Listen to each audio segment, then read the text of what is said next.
in spirit is what he's focusing on, because we've come away from that. And again, he's asking us to realign with the spirit, okay, with his spirit in our lives. Another thing that he was sharing with me is that we won't be able to properly actually discern. And I think I was talking about that before the other one kind of cut off.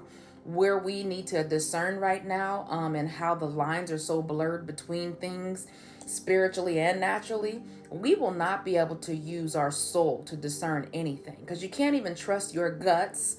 Like we like to trust our guts, we can't even trust those if those guts are not submitted to the Most High.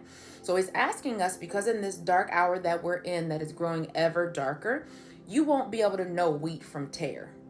You won't know sheep from goat. You won't know, dare I say, light from light, because the enemy's camp and the enemy disguises themselves as light.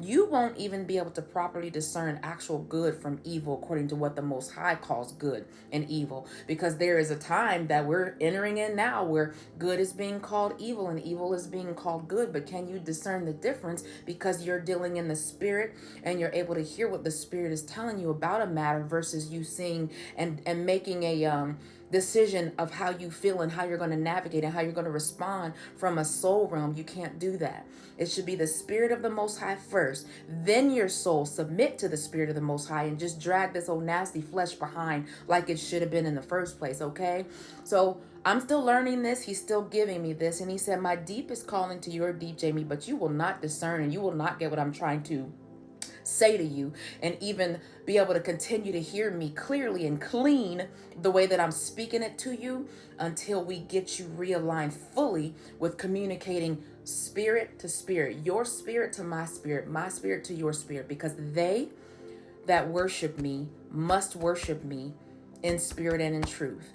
That is the communication requirement for us to interact with the Most High. And if you are looking to have the face of the Lord turn to you so that you can have an audience with the Most High, let me just read this last piece before this ends. He says, for the Father is seeking such to worship him. He is a spirit, and those who worship God must worship him in spirit and in truth. That is the way to get the Most High's face turned back to you. Come out of this soul realm, interacting from emotion and how I feel and what I think it should be, to just clearing it and letting him have his way and saying, Father, what is your will for my life? What do you say about the matter? And take me out of it so that I can hear exactly what it is that you're saying to me, and that I can respond to you the way that you want me to respond to you, from my spirit to your spirit. Okay? All right, my loves. I will talk to you soon. Hopefully that made sense. Sorry about all these part twos.